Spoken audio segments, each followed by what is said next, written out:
ও চমচম, চমচম তুমি তো খুব ভালো মা। চমচম, এই যে বাতাসা, তুমি ঘুমাবে না বাচ্চা? তুমি ঘুমাবে না? হ্যাঁ, সবাই তো ঘুমিয়ে পড়লো, তুমি আরো খাবে নাকি? আর একটু খাবে। আর এই যে দেখুন, বড় মেয়েকেও আদর করছে, আর এইদিকে দুধ খাচ্ছে বাতাসা। বাতাসা দুধ খাচ্ছে, আর চমচম গুড়িয়াকে আদর করছে, আর এদিকে তিনজনা ঘুমাচ্ছে। দেখুন অবস্থা, দেখুন এদের ফ্যামিলির অবস্থা দেখুন। এই যে, আর ওইদিকে বাতাসা দুধ খেয়ে যাচ্ছে।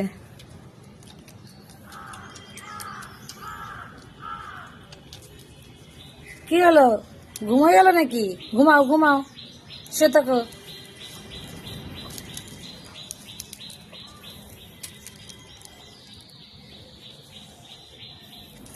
কি খুবই তো কিউট করে মুখটা করে রেখেছো।